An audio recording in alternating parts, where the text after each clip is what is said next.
कि मेरी 25% की पार्टनर है और मैं 75% का पार्ट। इनसे मेरा थोड़ा तनाज़ा चल रहा था हिसाब-किताब को लेकर, फिर सिस्टम को लेकर जो ये मिसमैनेज कर रही थी उसको।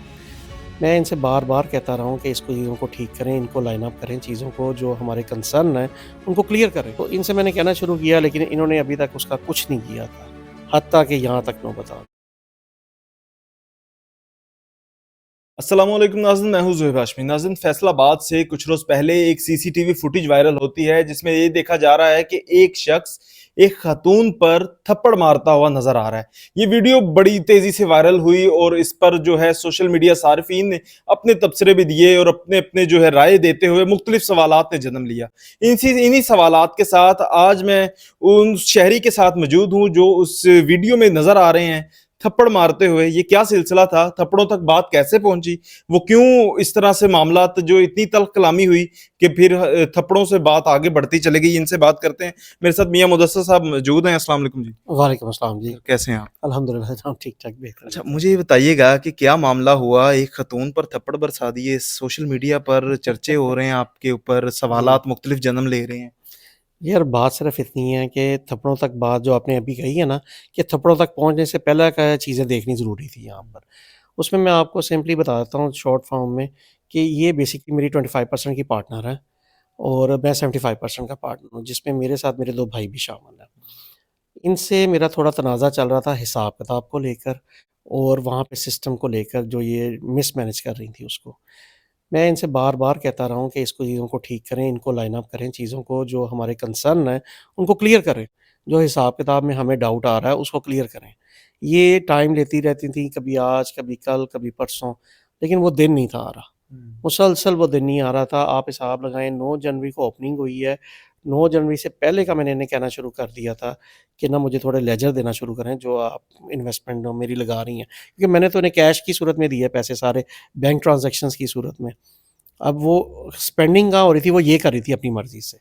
तो इनसे मैंने कहना शुरू किया लेकिन इन्होंने अभी तक उसका कुछ नहीं किया था। हत्ता कि यहाँ तक नौबत आ गई। अब पिछले संडे को जो संडे गुज़र चुका है, संडे को इनको मैंने वाइंड अप करके मंडे से मैंने मैनेजमेंट सँभाल ली कि जी आप हिसाब नहीं कर रही हैं, जब तक आप नहीं करेंगी तब तक मैनेजमेंट मैं करूँगा। बाय थर्सडे मैं बेहतरीन मैनेजमेंट कर रहा था, all of a sudden Friday इन्होंने ये कर दिया मेरे साथ। बस ये हुआ जी। ये क्या मामला हुआ था उस दिन, बात कैसे शुरू हुई? उस दिन इन्होंने वहाँ पे आके टिल पे काबू करके बैठ गई हैं वहाँ पे, जबकि मंडे से मैं टिल ऑपरेट कर रहा था। मैंने इन्हें कहा कि मैंने कैशियर जो रखा हुआ है लड़की, वो इनकी रिलेटिव ही है। इन्होंने ही उसको अपॉइंट किया था, अच्छी बच्ची है। मैंने कहा वो बेचारी कर रही है, उसको आप करने दें अपॉइंट, वो करने दें काम। इन्होंने कहा जी कि नहीं फैसला हो गया है रात को, अब सिर्फ़ मैं ही करूँगी। मैंने कहा कौन-सा फैसला? मैं किसी ऐसे फैसले को नहीं मानता जो आप वन साइडेड होके खुद से कर लेते हैं। यानी अपना फैसला खुद ही करके, खुद ही खुद उस ही, पर अमल भी अमल करवाना। करना, हाँ जी। मैं कहा ऐसे नहीं होता, फिर वो बेचारी कैशियर बच्ची आई, उसको मैंने अंदर भेजा कि जाओ जाके टिल पे बैठो। बाहर मेरे दोस्त कुछ इनवाइटेड थे, हम लोग इफ्तारी के लिए बैठे थे। इन्होंने उस बच्ची को टिल पे नहीं बैठने दिया। जैसे आप फुटेज में देख सकते हैं कि मैं आया हूँ, मैंने आके इनको साइड पे करके उसको फुटेज पे खड़ा किया है जी। कि भई इसको करने दो काम, इसको ना तंग करो। आप उसमें ये भी देख सकते हैं, बेशक उसमें आवाज़ें नहीं है कि ये जैसे मेरी तरफ मुँह करके शाउट कर रही हैं और सारा, और उस दौरान इसने मुझे थप्पड़ मार दिया।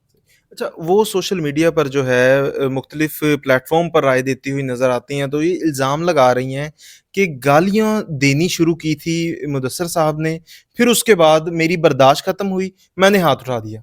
सर, वीडियो एविडेंस बहुत बड़ा मौजूद है। आप सिर्फ़ देख सकते हैं कि वहाँ पर औरत मेरी तरफ मुँह करके बोल रही है कि मैं उसकी तरफ मुँह करके बोल रहा हूँ। गालियाँ तो सीधा बंदा सामने आमने देता है ना। मेरा तो मुँह काउंटर की तरफ था। मैं तो इन्हें सिर्फ़ कहता कि आप जाओ यहाँ से, जाओ यहाँ से। ये मेरी तरफ मुँह करके गालियाँ दे रही थी और मैं बर्दाश्त कर रहा था और उसे यही कह रहा था कि औरत ज़ात हो, चली जाओ यहाँ से, चली जाओ बस। और उसके जवाब में इन्होंने थप्पड़ मार दिया। सही। अच्छा, अगर हम रैंडमली एक अंदाज़ा लगाएँ तो टोटल इन्वेस्टमेंट कितनी है इस वक़्त आपकी उनके पास? मैं इनिशियली जो इन्वेस्ट हमने किया हुआ है ना, वहाँ पे वो राउंड अबाउट 67 लाख के करीब है, जो हमने इसको दिया हुआ है, पे किया हुआ है, जिसके सारे बैंक सबूत भी मौजूद हैं, जो इनको दिया है। उससे हटकर 12 लाख रुपया इन्होंने मुझसे थोड़ा अर्सा पहले ही लिया था उधार, कि इनका कोई भाई फँसा हुआ है ओमान में, कोई उसका स्कैम हो गया उसके साथ, तो उसको हेल्प आउट करना है उसके लिए। और इसके अलावा आप फिर सोच सकते हैं कि जो वहाँ इन्वेस्टमेंट की मद में जो घपला हुआ है, वो भी है। और फिर जो कुछ सेल है वो भी सारी इनके पास है। मेरे हिसाब से तो काफ़ी पैसे बनते हैं वो। सही। जी। अच्छा अपने हिसाब से या वो एफआईआर में जो उन्होंने लिखवाया है उस हिसाब से ये तासुर एक जा रहा है, सोशल मीडिया पे लोग भी इस चीज़ को समझ रहे हैं कि औरत कार्ड प्ले करने की कोशिश कर रही हैं। ख़वातीन को तहफ़्फ़ुज़ देने के लिए जो कानून बनाए गए थे, उन्हीं कानून का गलत इस्तेमाल किया जा रहा है। आप खुद एक एडवोकेट हैं, क्या कहेंगे इस पर? ये आपने बात बिल्कुल ठीक की है। ये बिल्कुल आपने ठीक बात की है, मैं इससे इत्तेफ़ाक करता हूँ। हुआ वाक़ई ही यहाँ पर ये है, ख़वातीन को तहफ़्फ़ुज़ की ज़रूरत है और बिल्कुल है और हमें देना भी चाहिए उनको। हम खुद इस चीज़ को लेके बात भी करते हैं, केसेस भी करते हैं। मेरे पास खुद किसी ऐसी ख़वातीन के केसेस आते हैं जिनको मैं डील करता हूँ। लेकिन जब ऐसी ख़वातीन उसको मैनिपुलेट कर लेती हैं, जैसे आप बता रहे हैं कि पहले वीडियो सिर्फ़ वही चली, बाद में असल वीडियो सामने आई, तो वो वीडियो किसने चलाई? वो आप वीडियो चेक करें तो इनके अपने अकाउंट से चली हुई है। इसका मतलब काम तो इन्होंने खुद शुरू किया ये सारा। अब उन बेचारी ख़वातीन का नाम लेकर अगर ये उनका सहारा लेकर जो कुछ कर रही हैं, इसमें कसूरवार तो फिर ये खुद हैं। अब तो ख़वातीन को भी चाहिए इन चीज़ों को देखें गौर से कि यार यहाँ पर एक ख़ातून जौन-सी है, किस हद तक गलत तरीके से पोर्ट्रेट कर रही है ख़ातून के चेहरे को। आला हुकाम से क्या अपील करते हैं? इस तरह के मामलात में क्या मुआवनत होनी चाहिए आपके साथ? क्या आपकी तरफ से कोई मुकदमे की पेशरफ्त होगी, मुकदमा दायर करवाया जाएगा उनकी जानिब या फिर कोई मिल बैठ के बात जो है वो हो सकती है? आला हुकाम से अपील मेरी सिर्फ़ यही है कि वो ऑर्डर दे देते हैं, लेकिन ऑर्डर देने से पहले थोड़ा-सा टाइम फैक्ट्स एंड फिगर्स पे भी दे दिया करें। वो माशाल्लाह जिन पोज़ीशनों पे बैठे हैं, जिन सीटों पे बैठे हैं, वो सारा कुछ कर सकते हैं। अगर आप मेरे पास पहुँच सकते हैं, तो क्या उनको इन्फॉर्मेशन नहीं हो सकती है? उनको चाहिए कि ऑर्डर जारी करने से पहले थोड़ा देख लिया करें और ऑब्वियसली मुकदमा मैं करूँगा, करूँगा क्यों नहीं करूँगा? मेरा पैसों की बात तो एक तरफ है ना जो इनके कब्ज़े में है मेरा रेस्टोरेंट, ये वहाँ पे काबज़ होके बैठी हुई हैं, मैं वहाँ पे जा नहीं रहा हूँ, सिर्फ़ इस वजह से कि भई एक दफ़ा गया हूँ, एक थप्पड़ के चक्कर में इन्होंने मुझे सलाखों के पीछे भेज दिया, वहाँ जाऊँ खुदा ना ख़ास्ता कुछ और कर दें मेरे साथ ये फिर। बिल्कुल। मैं तो इस खौफ़ से वहाँ जा ही नहीं रहा हूँ। 75% का ओनर होते हुए भी मैं अपने रेस्टोरेंट पे नहीं हूँ इस वक़्त। वहाँ पे क्या हो रहा है, क्या नहीं हो रहा है, ये कर रही हैं सारा कुछ। ये कहाँ का इंसाफ़ है? बिल्कुल ऐसे ही। बिल्कुल नाज़रीन हमारे साथ मियां मुदस्सिर साहब मौजूद थे। तस्वीर का एक रुख जो आपने सोशल मीडिया पर देखा, जो उस वीडियो ने आपको दिखाया और तस्वीर का दूसरा रुख जो हमने आज आपको इस नशिस्त में दिखाया।